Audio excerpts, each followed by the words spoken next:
Hello and welcome back to World News Today with me, Kasia Madeira. We'll return back to our top story.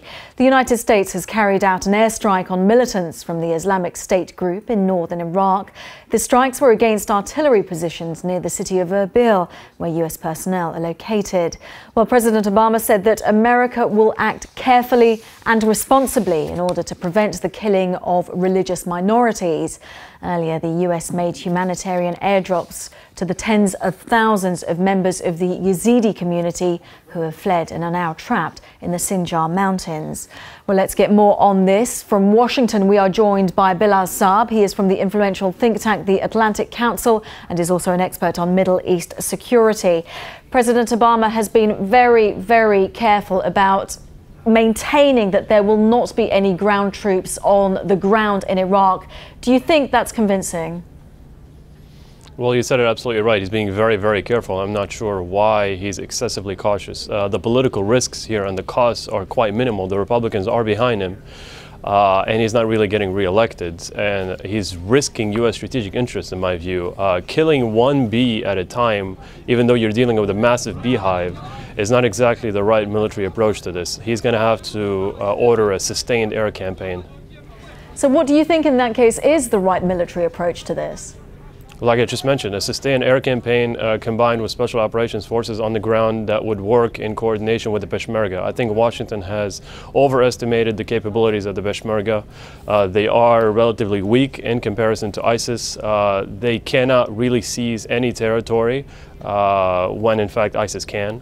And they have to deal with a massive border that they have to protect. So they are, I mean, they're not outnumbered. The Peshmerga are outnumbered ISIS, but they need a lot of help and they need it immediately. Isn't there a danger there that then with extra ammunition, with extra military support, the Kurdish Peshmerga could then grow more powerful and become autonomous themselves, even more so?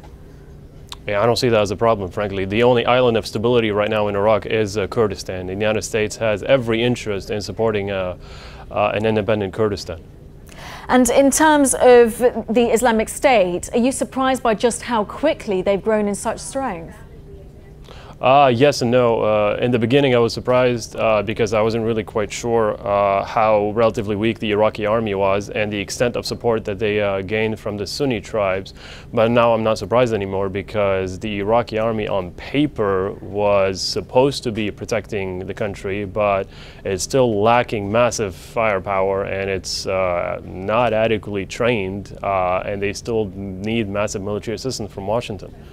And Bilal, just briefly, if you would, do you think that this is a fundamental, the not working of American foreign policy? They didn't leave an Iraq that was in full strength. The Iraqi army can't maintain the fighting against IS.